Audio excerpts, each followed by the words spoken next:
को जय मसीह की, प्रेज द लॉर्ड। आज के इस समय आप सभी का स्वागत है आज की रोटी में।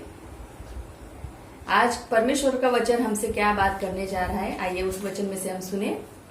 पतरस की पहली पत्री उसका 2 अध्याय और 11वीं आयत क्या कहती है, मैं आपके लिए पढ़ना चाहूंगी।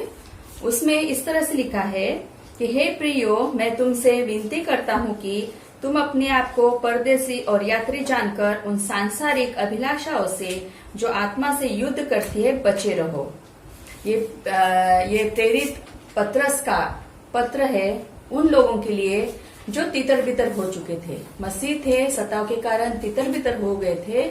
ऐसे लोगों को प्रेरित पतरस पत्र लिख रहा है और उनसे विनती कर रहा है कि मैं तुम्हें विनती करता हूँ कि तुम अपने आप को परदेसी और यात्री, हम इन दो शब्दों के ऊपर हम ध्यान देंगे कि हम परदेसी और यात्री है। परदेसी यानी परदेसी शब्द से हमें ज्ञात होता है कि हमारा घर यहाँ नहीं है, हम यहाँ पर परदेसी है। कुछ दिन की हमारी आयु है और फिर ये दिन समाप्त हो जाने के बाद में हमें हमारे गंतव्य स्थान पे, हमारा जो डेस्टिनेशन है, हमें वहां जाना है। और ये जो दिन है ये हमारी यात्रा के दिन है। तो प्रेरित पौलुस कह रहा है कि अपने आप को परदेसी और यात्री जानकर उन सांसारिक अभिलाषाओं से जो आत्मा से युद्ध करती है बचे रहो। यहाँ एक सावधानी सचेत करना है, बचे रहो, क्योंकि ऐसी बहुत सी बातें हैं जो आत्मा के विरुद्ध कार्य करती है। शरीर दुर्बल है और आत्मा बलवंत है, लेकिन फिर भी शरीर जो है वो आत्मा को कंट्रोल करता है। बहुत सी ऐसी बातें हैं जो हम शरीर के अनुसार करते हैं। आत्मा के द्वारा हम पाप नहीं करते, शरीर के द्वारा हम पाप करते हैं। इसमें लिखा है, खासकर हम 2 शब्दों की ओर ध्यान देंगे, परदेसी और यात्री। तो जैसे कि मैंने कहा कि परदेसी यानी हमारा घर यहाँ पर नहीं है। स्वर्ग ऐसी सुंदर जगह, मेरा यीशु रहता वहां। यीशु ने कहा कि मैं जाता हूँ अपने पिता के पास और वहां पर तुम्हारे लिए घर को बनाता हूँ, और जब वो बन जाए तो तुम्हें भी मैं लेने के लिए आऊंगा, ताकि जहां मैं रहता हूँ वहां तुम भी रहो। तो हमारे लिए घर तैयार हो रहा है और हमें वहीं जाना है जहां हमारा प्रभु रहता है। तो जब हम परदेसी है और जब हम यात्रा में है, जब हमारा नया जन्म हुआ तभी से हमारी यात्रा शुरू हो गई। हो सकता है आप किसी और परिवार में जन्मे हो सकता है आप और किसी भाषीय परिवार में जन्मे हो और आपका बैकग्राउंड मसीह ना हो, लेकिन जिस समय परमेश्वर का अनुग्रह आप पर हुआ उसी समय से आपकी यात्रा चालू हो गई, हमारी यात्रा चालू हो गई। जिस समय हम पर परमेश्वर का अनुग्रह हुआ, हमारी यात्रा उस स्वर्गीय नगरी की तरफ चालू हो गई और हम लोग अभी यात्रा में है। लेकिन जब हम यात्रा में है तो बहुत सी ऐसी बातें आती है, बहुत सी ऐसी अभिलाषाएं आती है जो हमें परमेश्वर के प्रेम से अलग कर सकती है। लेकिन वचन में लिखा है, मत्ती रचित सुसमाचार उसका 6 अध्याय और 31 और 32 वचन में इस तरह से लिखा है कि हम क्या खाएंगे, क्या पिएंगे, क्या पहनेंगे, इसके विषय में तुम चिंता मत करो, क्योंकि इसके विषय में तो राष्ट्र के लोग चिंता करते हैं, जो सांसारिक लोग हैं वो चिंता करते हैं। लेकिन जब तुम्हारा नया जन्म हुआ है तो तुम उस स्वर्गीय बातों की तरफ ध्यान दो। क्यों? क्योंकि तुम्हारे स्वर्गीय पिता को पता है कि तुम्हें किन किन चीजों की आवश्यकता है, और समय पर, परमेश्वर के समय पर वह हमें हमारी आवश्यकता की पूर्ति जरूर करेगा। लेकिन तब तक हमें विश्वास में बने रहना है। तो हम लोग देख रहे हैं कि जब हम यात्री है तो बहुत सारी ऐसी बातें हमारे सामने आती है और बहुत बार हम लोग कॉम्प्रोमाइज करते हैं। कॉम्प्रोमाइज करने के द्वारा हमारा विश्वास जो है वो कमजोर पड़ता है। लेकिन अगर हम विश्वास में स्थिर बने रहे, अगर हम दृढ़ बने रहे और अपनी दृष्टि हमेशा ही परमेश्वर पिता की ओर लगाए रहे कि नहीं, मेरा पिता जानता है मेरी क्या जरूरत है, मेरे पिता को मेरे जीवन की हर एक आवश्यकता पता है, मेरे पिता को मेरे आयु के दिन पता है, मेरे बच्चों के भविष्य के बारे में मेरे पिता को पता है, तो आप निश्चित चिंता मुक्त हो जाएंगे और आपको किसी भी बात की चिंता करने की आवश्यकता नहीं। क्यों? क्योंकि आपने पूरा समर्पण परमेश्वर पर किया है, परमेश्वर को किया है, और परमेश्वर आपकी हर एक जरूरत को पूरा करेगा।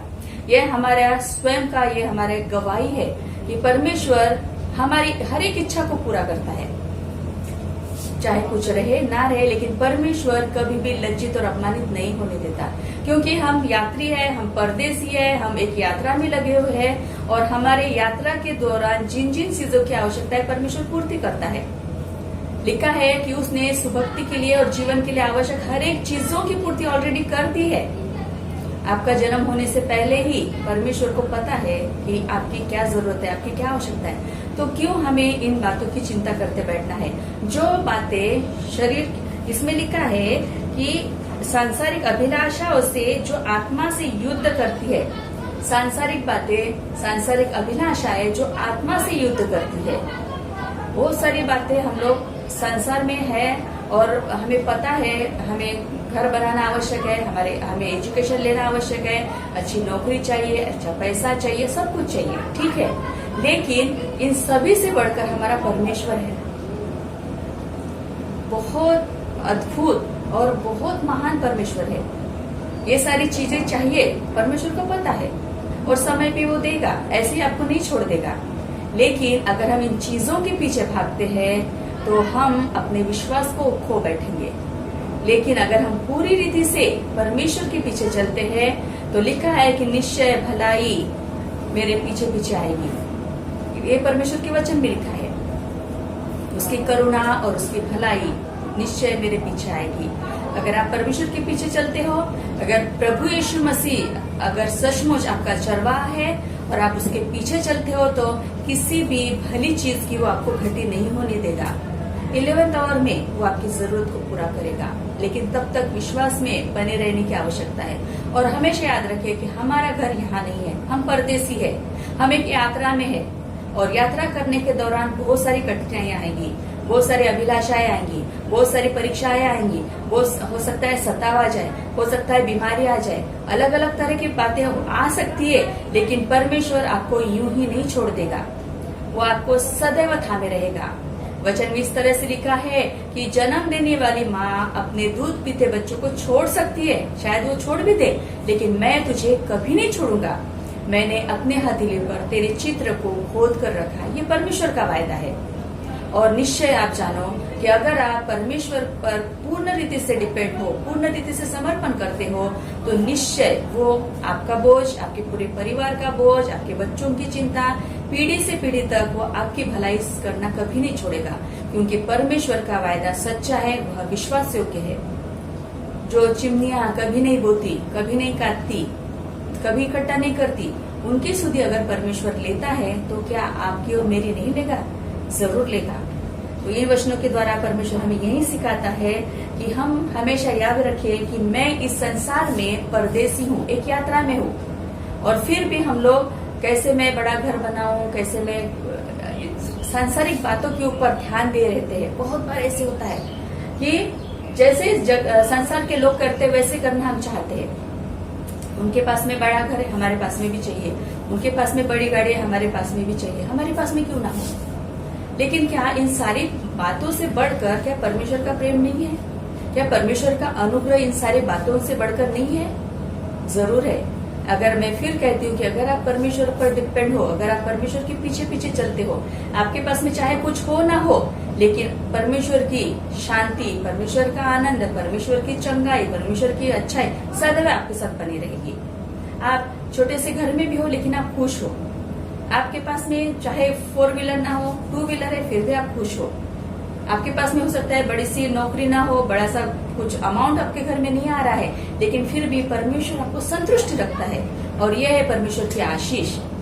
परमेश्वर में, प्रभु में संतुष्ट रहना, जितना हमारे पास में उसमें खुश रहना, उसका उपभोग करना, ये परमेश्वर की ओर से वरदान है।